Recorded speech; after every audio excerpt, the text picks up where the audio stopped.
Click করুন অ্যাপের bell আইকনে আর সাবস্ক্রাইব করুন এবিপি আনন্দ। সব সময় থাকুন খবরে।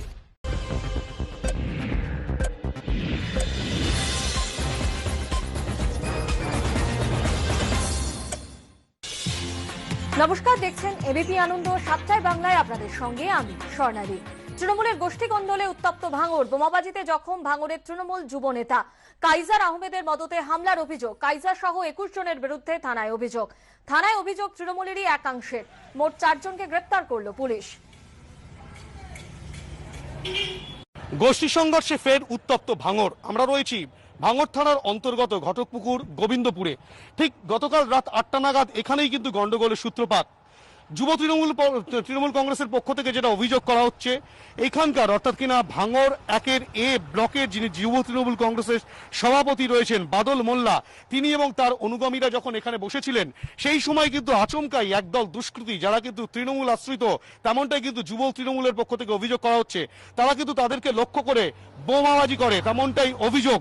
এবং শুধু তাই নয়, এখানে যে শুধু বোমা ছোড়া হয়েছে তাই নয়, একের পর এক ইটের টুকরো পড়ে রয়েছে, প্রচুর গাড়ি ভাঙচুর করা হয়েছে। এই যে বাঁশ দিয়ে ইট দিয়ে মুহুর্মুহু আক্রমণ হয়েছে সেটাও কিন্তু স্পষ্ট।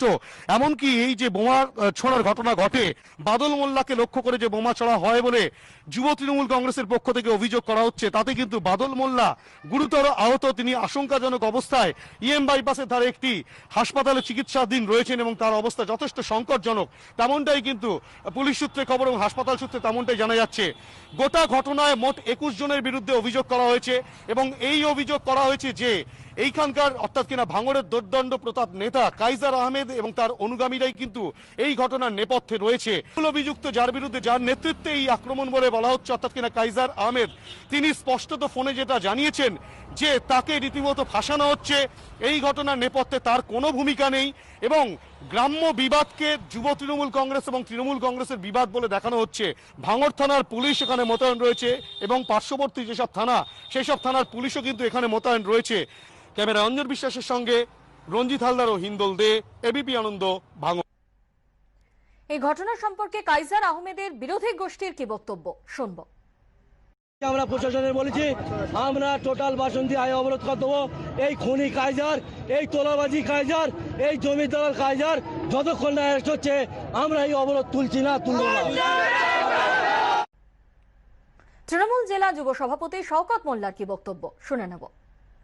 আসলে বাদল ইদানিং খুব জনপ্রিয় লিডার হিসেবে উঠে এসেছিল।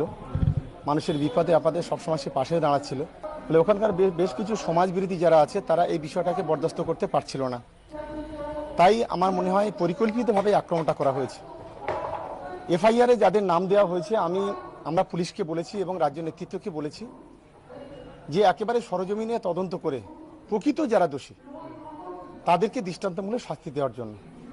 আমি যেটা শুনলাম যে ওখানে যে এফআইআরটা হয়েছে, সেই এফআইআরে যিনি এফআইআর করেছে তিনি প্রত্যক্ষদর্শী হিসেবে তিনি বলেছেন যে কাইজারের নেতৃত্বে এই ঘটনা ঘটেছে। বিষয়টা এখন সম্পূর্ণ তদন্ত করে যেটা উঠে আসবে সেটা। আমরা শুনলাম জেলার যুব তৃণমূল সভাপতি শওকত মোল্লা কি বললেন। ভাঙড় কাণ্ড খতিয়ে দেখছে দল, প্রতিক্রিয়া পার্থ চট্টোপাধ্যায়। শুনবো পার্থ চট্টোপাধ্যায় কি বলেছেন। খুবই সংকটময় সময়, তার থেকে কি করে বেরিয়ে আসবো সেটা দেখার। দলীয় যে গোষ্ঠী কন্দলের কথা আপনারা বলছেন, দলীয় স্তরেই সেটার মোকাবিলা করা হবে। আর যে রাজ্য স্তরে যেটি হচ্ছে, রাজ্যের মানুষকে বাঁচানো, এবং সেই বাঁচানোর কাজই আমাদের এখন সর্বাগ্রে সবচেয়ে বেশি অগ্রাধিকার দিয়ে করার কথা। আমরা এখন সেই কাজই করছি। ভাঙড়ের আইন শৃঙ্খলা তৃণমূলের ইচ্ছে চলে, এলাকা দখল ও টাকা ভাগাভাগির খেলায় মত্ত তৃণমূল। ভাঙড় কাণ্ডে কটাক্ষ দিলীপ ঘোষের। আমি দেখছিলাম ওদের 3-4 জন ওখানে লোক আছেন, নেতা বলুন, যাই বলুন, সমাজবিরোধী বলুন, একজন সিনিয়র হয়ে গেছেন, মন্ত্রী হয়ে গেছেন, বাকি তার চেলারা। তো তারা ওখানকার পুরো আইন শৃঙ্খলা ওদের ইচ্ছায় চলে। এলাকা ঠিক থাকে, যখন একটু নিজেদের মধ্যে ঠকাঠকি হয় তখন সেটা রক্তের বিনিময়ে, মৃত্যুর বিনিময়ে সমাধান হয়। আর সেটাই হয়েছে। এই নামগুলো আপনি বারবার শুনবেন, বছরে একাধিকবার এরকম গন্ডগোল হবে। এরা একসময় সিপিএমে ছিল, এখন সব এসে টিএমসির নেতা হয়েছে। আর সে ক্ষমতাকে কুক্ষিগত করার চেষ্টা, এলাকা দখল, সংস্থা দখলের চেষ্টা, আর পয়সা ভাগাভাগির চেষ্টা। সাধারণ মানুষের জীবন ওখানে দুর্বিষহ। কিন্তু রাজনীতি চলেছে। কে অমুক মন্ত্রীর চেলা, কে অমুক মন্ত্রীর চেলা, কে অমুক নেতার চেলা, কে সভাধিপতি, কে চেয়ারম্যান। এই ক্ষমতায় থেকে ক্ষমতার অপব্যবহার করে মানুষের জীবনকে দুর্বিষহ করা হচ্ছে। এটা নতুন কিছু না, এর উপরে কারো কন্ট্রোল নেই, কারণ ওরা ওখানকার রাজা হয়ে গেছে এখন। আসছে পরের খবরে। রাজ্যে গত 24 ঘন্টায় করোনা আক্রান্ত হয়ে মৃত 8। রাজ্যে করোনা আক্রান্ত হয়ে মৃত 245 জন। রাজ্যে কোমরবিডিটিতে মৃত 72। রাজ্যে মোট করোনা আক্রান্ত 5501। রাজ্যে গত 24 ঘন্টায় করোনা আক্রান্ত 371। চিকিৎসার পর করোনা থেকে সুস্থ 2157 জন।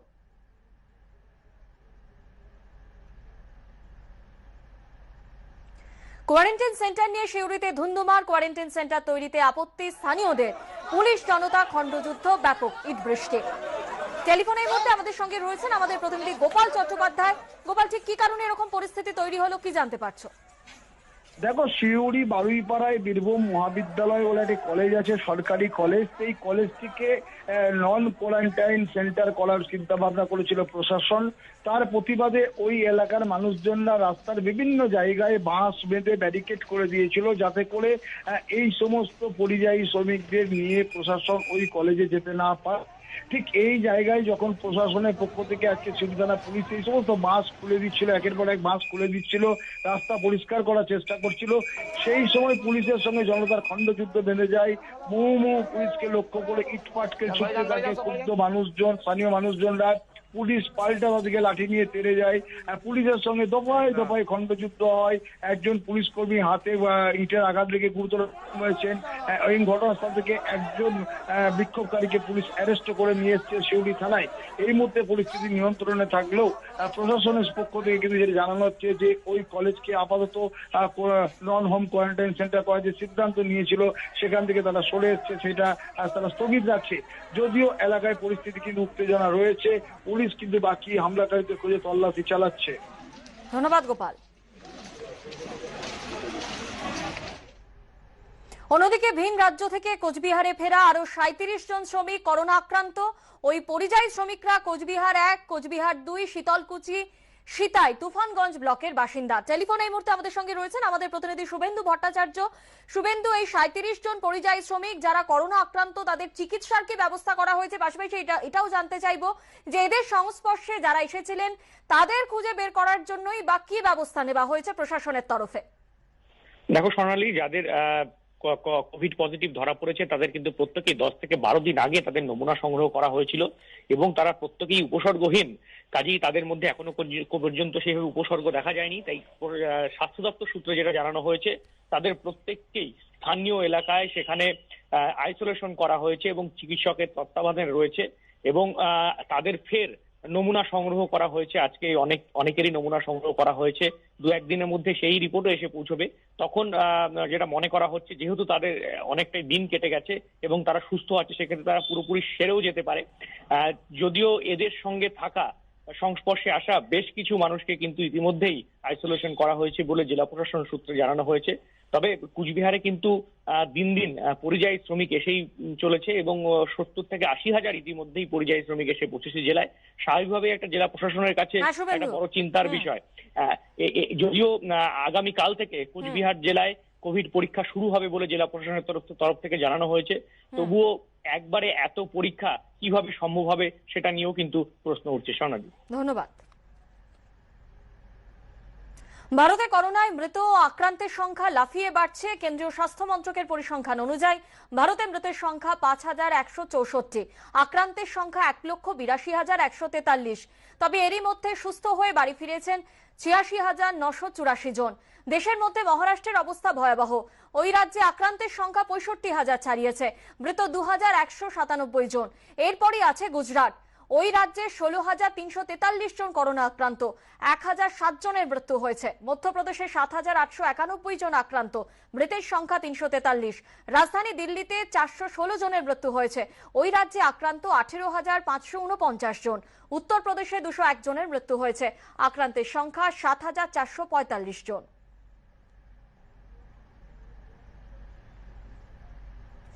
বিশ্বের তুলনায় ভারতে করোনা পরিস্থিতি ভালো, মৃত্যুর হার অনেক কম। ধীরে ধীরে পরিস্থিতি স্বাভাবিক হলেও সাবধানতা আরো জরুরি। মন কি বাতে বার্তা প্রধানমন্ত্রী। श्रमिक एक्सप्रेशन ट्रेनें चल रही हैं, अन्य स्पेशल ट्रेनें भी शुरू हो गई हैं। तमाम सावधानियों के साथ हवाई जहाज उड़ने लगे हैं। धीरे धीरे उद्योग भी चलना शुरू हुआ है। यानी अर्थव्यवस्था का एक बड़ा हिस्सा अब चल पड़ा है, खुल गया है। ऐसे में हमें और ज्यादा सतर्क रहने की आवश्यकता है। 2 गज की दूरी का नियम हो, मुंह पर मास्क लगाने की बात हो सके तो वहां तक घर में रहना हो, ये सारी बातों का पालन, उसमें जरा भी ढिलाई नहीं बरतनी चाहिए। हमारे देश में कोरोना उतनी तेजी से नहीं फैल पाया जितना दुनिया के अन्य देशों में फैला। कोरोना से होने वाली मृत्यु दर भी हमारे देश में काफी कम है। जो नुकसान हुआ है उसका दुख हम सबको है, लेकिन जो कुछ भी हम बचा पाए हैं वो निश्चित तौर पर देश की सामूहिक संकल्प शक्ति का ही परिणाम है। কে কি বলছে জানি না, রাজ্যের মানুষকে বাঁচানোই আসল লক্ষ্য। প্রতিক্রিয়া পার্থ চট্টোপাধ্যায়। এটা উনি কি বলছেন, কখন কি বলছেন, অমিত শাহজি কখন কি বলছেন, এর মধ্যে আমি ঢুকতে চাই না। আমাদের প্রধান কাজ হচ্ছে আমাদের রাজ্যকে বাঁচানো, যেটা মুখ্যমন্ত্রী তার জীবন বাজি রেখে করছেন। দ্বিতীয়টা হচ্ছে করোনা মুক্ত করার জন্য যে লড়াই। একদিকে আমপুনের ধ্বংসলীলা আর অন্যদিকে করোনার মতন মারণ রোগের মোকাবিলা করা। 100 বছরেও কোনো সরকার বা কোনো প্রশাসন এই ধরনের মোকাবিলার সম্মুখীন হয়নি, যেটা এই রাজ্যের মুখ্যমন্ত্রী মমতা বন্দ্যোপাধ্যায় সর্বপ্রথম এটার মুখোমুখি হয়েছেন। এবং এই কঠিন এবং সংকটের কাজ সকলকে নিয়েই তিনি করতে চান। এখানে রাজনৈতিক বিতর্কের কোনো প্রশ্ন নেই, জায়গায় নেই। মানুষকে বাঁচানোই এই জন্য যারাই এগিয়ে আসবেন তারাই বাংলার মানুষ, তারাই বাংলার স্বার্থ দেখছেন। যারা বিতর্ক তৈরি করে রাজনীতি করবার চেষ্টা করছেন তারা বাংলার মানুষকে অপমান করছেন, বাংলার স্বার্থকে দেখছেন না, ক্ষুণ্ণ করছেন। একে করোনা, তার উপর কাওয়াসাকি বা জাপানি জ্বর, জোড়া জটিল রোগকে হারিয়ে ঘরে ফিরল হুগলির 4 মাসের ফুটফুটে শিশু। করোনা আবহে কাওয়াসাকি রোগ চিন্তা বাড়াচ্ছে চিকিৎসক মহলে। একবার জ্বর হলে কমার লক্ষণ নেই, উপসর্গ অনেকটাই করোনার মতো। অন্যান্য উপসর্গ হলো জিভ ও ঠোঁট টুকটুকে লাল, শরীরের বিভিন্ন জায়গায় র্যাশ, সঙ্গে ফুলে ওঠে গলার একাংশ। রোগের নাম কাওয়াসাকি বা জাপানি জ্বর। সম্প্রতি মুকুন্দপুরের একটি বেসরকারি হাসপাতালে ভর্তি করা হয় হুগলির এক শিশুকে। হাসপাতাল সূত্রে খবর, উপসর্গ দেখে চিকিৎসকরা নিশ্চিত হন শিশুটি কাওয়াসাকি রোগে আক্রান্ত। পরে দেখা যায় শিশুটি করোনাতেও আক্রান্ত। যেহেতু 3 দিনে 4 দিনের জ্বর এবং সারা শরীরে অনেক র্যাশ এবং অনেকগুলো তার সিমটমস আছে, যেগুলো একটা রেয়ার ডিসঅর্ডার যেটা কাওয়াসাকি ডিজিজ, প্রচন্ড রকমের ক্রিটিক্যাল। এবং আস্তে আস্তে ওই আইভি গামা সেদিন বিকেল থেকে শুরু হলো, সারা রাত ধরে আইভি গামা চললো এবং পরের দিন সকালে যখন আইভি গামা শেষ হলো, বাই দ্যাট টাইম বাচ্চাটা আস্তে আস্তে অনেকটা রিকভার করেছে এবং বাচ্চাটি এখন ভালো আছে। বাচ্চাটি ওয়েট গেইন করেছে, সে আগের মতো নর্মাল ভাবে হাসছে, খেলছে। বিশেষজ্ঞদের মতে 4 মাসের শিশুর কাওয়াসাকি রোগে আক্রান্ত হওয়ার ঘটনা বিরল, সেই সঙ্গে করোনা, এ রাজ্যে এর নজির নেই। 4 মাসের শিশুর কাওয়াসাকি ডিজিজ এবং তার সঙ্গে করোনার সংক্রমণ, এই জোড়া সংক্রমণকে লড়াই করে হারিয়ে সুস্থ হয়ে এই শিশু বাড়ি ফিরেছে। চিকিৎসকরা বলছেন করোনা আবহে এই কাওয়াসাকি সংক্রমণের খবর তাদের উদ্বেগ বাড়িয়েছে। 4 মাসের একটি বাচ্চা যে কোভিড-19 ইনফেকশনে ইনফেক্টেড হয়েছে এবং কাওয়াসাকি ডিজিজের মতো ম্যানিফেস্ট করেছে এবং খুবই সুস্থ হয়ে বাড়ি গেছে। This is the first from India and this is the first from Asia and this is the first this is the first as 4 months in the world so far. এরপরে হয়তো আরো রিপোর্টেড হতে পারে, যত আমাদের কোভিড-19 সংক্রমণ বাড়বে। ইন্ডিয়াতেও হতে পারে, কারণ ইন্ডিয়া এখনো কোভিড-19 এর সিরিয়াস স্ট্যাটাস দেখেনি বাচ্চাদের। গ্রীষ্ম শীতের আগে এই রোগ দেখা দেয়। সাধারণত 6 মাস থেকে 6 বছরের শিশুরাই আক্রান্ত হয়। উপসর্গ দেখেই চিহ্নিত করতে হয় রোগ। 1967 সালে জাপানের চিকিৎসক তোমিসাকু কাওয়াসাকি প্রথম এই রোগের জীবাণুর সন্ধান পান। তার নামেই পরিচিত এই রোগ। হাসপাতাল সূত্রে খবর, কাওয়াসাকি রোগমুক্ত হলেও করোনা চিকিৎসার জন্য প্রয়োজনীয় পেডিয়াট্রিক আইসোলেশন আইসিইউ না থাকায় শিশুটিকে কলকাতা মেডিকেল কলেজে পাঠানো হয়। সেখানে করোনা মুক্ত হয় সে। চিকিৎসকরা বলছেন, রোগ ধরা পড়লে চিকিৎসা আছে, তা খুবই ব্যয়বহুল, কিন্তু সঠিক সময় চিকিৎসা না হলে কাওয়াসাকিতে মৃত্যুও হতে পারে। সেই কাওয়াসাকির সঙ্গে করোনা যুদ্ধে জয়ী 4 মাসের শিশু। ঝিলম করঞ্জায়ের রিপোর্ট, এবিপি আনন্দ, কলকাতা। পূর্ব ভারতের উন্নয়ন অত্যন্ত জরুরি। পশ্চিমবঙ্গ উড়িষ্যায় উম্পুনের তাণ্ডবের প্রসঙ্গ টেনে বললেন মোদী। মন কি বাতে প্রধানমন্ত্রী দিলেন পাশে থাকার আশ্বাস। श्रमिकों की पीड़ा में हम देश के पूर्वी हिस्से की पीड़ा को देख सकते हैं। जिस पूर्वी हिस्से में देश का ग्रोथ इंजन बनने की क्षमता है, जिसके श्रमिकों के बाहुबल में देश को नई ऊंचाई पर ले जाने का सामर्थ्य है, उस पूर्वी हिस्से का विकास बहुत आवश्यक है। पूर्वी भारत के विकास से ही देश का संतुलित आर्थिक विकास संभव है। देश ने जब मुझे सेवा का अवसर दिया, तभी से हमने पूर्वी भारत के विकास को प्राथमिकता दी है। मुझे संतोष है कि बीते वर्षों में इस दिशा में बहुत कुछ हुआ है और अब प्रवासी मजदूरों को देखते हुए बहुत कुछ नए कदम उठाना भी आवश्यक हो गया है और हम लगातार उस दिशा में आगे बढ़ रहे हैं।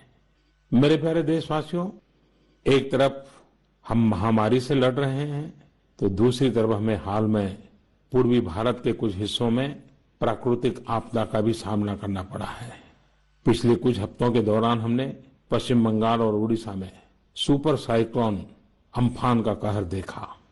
तूफान से अनेकों घर तबाह हो गए, किसानों को भी भारी नुकसान हुआ।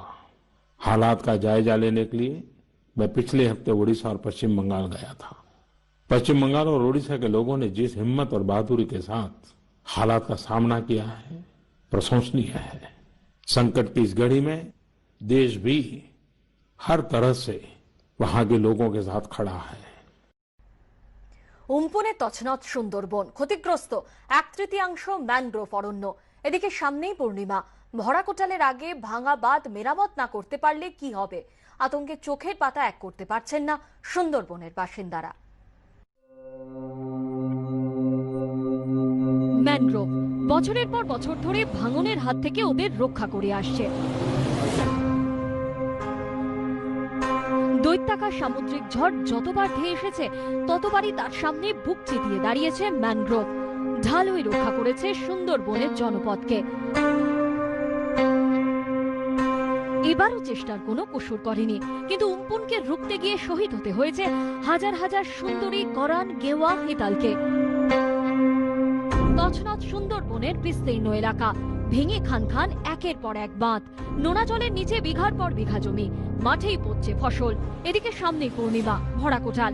তারা কি উম্পুনে ক্ষতিগ্রস্ত বাঁধ মেরামত করতে না পারলে কি হবে, এই ভেবেই এখন ঘুম উড়েছে সুন্দরবন এলাকার বাসিন্দাদের। বহু ক্ষতিগ্রস্ত হয়েছে, মানুষের হাঁড়ি কোনো কিছুই নেই, শুধু পরনের কাপড় ছাড়া। বাঁধ শুরু হয়েছে, তবে বাঁধটা যে এই গনমুখের মধ্যে এই পূর্ণিমার আগে যদি না শেষ করা হয়, তো সমস্ত এলাকার যে কটা গ্রামসভা ভালো আছে 3-4টে, এগুলোও থাকবে না। এই পরিস্থিতিতে বিভিন্ন জায়গায় গ্রামবাসীরাই হাত লাগিয়েছেন বাঁধ মেরামতের কাজে। এখানে যে বড় বাঁধটা ভেঙেছে, সেই বাঁধ সারাইয়ের কাজ ইতিমধ্যে করা হচ্ছে, কিন্তু এখান থেকেই বাঁধ ভেঙে জল ঢুকে গ্রাম পুরোপুরি জলমগ্ন হয়ে গিয়েছে। নষ্ট হয়েছে ক্ষেত, নষ্ট হয়েছে এখানে একাধিক জায়গা, এমনকি ইটভাটা পর্যন্ত বন্ধ। চাষের জমি এখানে প্রচুর পরিমাণে ক্ষতি হয়েছে। কি চাষ হতো এখানে? এখানে মাছ চাষ, বিশেষত তো মাছ চাষ, আরো যে সমস্ত সবজি চাষ, এই সমস্ত প্রচুর পরিমাণে মানুষের ক্ষতি। আর এই যে বাঁধ ভাঙা, তাতে মানে সরকারের কোনো লক্ষ্য নেই। এই হচ্ছে আমাদের মেন উদ্দেশ্য। এটা যদি প্রথম থেকে লক্ষ্য করা যেত, মনে এতটা ক্ষতি হতো না। ঝড়ে ধূলিসাৎ একের পর এক বাড়ি, ভেঙে পড়েছে হাজার হাজার গাছ। প্রধান মুখ্য বনপাল রবিকান্ত সিনহা জানিয়েছেন, সুন্দরবনে ঠিক কতটা ক্ষয়ক্ষতি হয়েছে তা জানার সময় সাপেক্ষ। তবে প্রাথমিক হিসেব অনুযায়ী উম্পুনের তাণ্ডবে 3 ভাগের 1 ভাগ ম্যানগ্রোভ অরণ্য ক্ষতিগ্রস্ত হয়েছে। যখন রাস্তা দিয়ে এই অঞ্চলে আসছিলাম, রাস্তায় বিভিন্ন জায়গাতে গাছ পড়ে রয়েছে, গাছ কাটার কাজ চলছে। শুধুমাত্র সুন্দরবনের মৌসুমী দ্বীপ নয়, গোসাবাতেও একই ধরনের ছবি, গোসাবার বেশ কিছু জায়গাতে, এবং কুলতলিরও বেশ কিছু জায়গাতে একই ধরনের ছবি। ব্যাপক ক্ষয়ক্ষতির মধ্যেই এখন জীবনযাপন চলছে সুন্দরবন অঞ্চলের এই গ্রামের বাসিন্দাদের। এদিকে এরই মাঝে মৌসুমী দ্বীপ সহ সুন্দরবন এলাকার বিভিন্ন জায়গায় দেখা গিয়েছে ভেঙে না পড়লেও এমন অনেক গাছ রয়েছে যার পাতার রং বিবর্ণ হয়ে গিয়েছে। কিন্তু কেন? অ্যাকচুয়ালি সুন্দরবন ম্যানগ্রোভ যে আমাদের অ্যাম্ফন সাইক্লোন আসলো, এর আগে আইলাওটাও এসেছিল, এটাকে টলারেট করার ক্ষমতা রাখে। ক্ষণিক একটু ক্ষতি হয়, তাত করে খুব বেশি নোনা জলটা চলে আসে, যেরকম আপনি বলছেন পাতার রংটা চেঞ্জ হয়ে যায় কি এরকম আরও যে আছে সিমটমসটা দেখা যেতে পারে। ক্ষতি শুধু একই জায়গায় হবে কি যেখানে ইরোজন আমরা যদি অ্যাসেসমেন্ট করে দেখি সি লেভেল, সি কোস্টাল এরিয়াগুলোতে কি অন্য জায়গায় ইরোজন যেখানে হবে ওখানে ম্যানগ্রোভের লসটা অবশ্যই হবে। সরকারের তরফে জানানো হয়েছে উম্পুন বিধ্বস্ত জেলাগুলিতে দ্রুত সবুজায়নের জন্য 20-25 জনের একটি বিশেষজ্ঞ কমিটি তৈরি করা হয়েছে। কিন্তু ভাঙা বাঁধগুলোর কি হবে? প্রধান মুখ্য বনপাল জানিয়েছেন নদী বাঁধগুলিকে রক্ষা করার উদ্যোগ নেওয়া হয়েছে, কিন্তু পূর্ণিমার কোটারের আগে তা মেরামত না করতে পারলে কি যে হবে? একরাশ উদ্বেগ উৎকণ্ঠায় সুন্দরবনের এই দুর্গত মানুষগুলো। আবির দত্ত ও সমিত সেনগুপ্তের রিপোর্ট, এবিপি আনন্দ।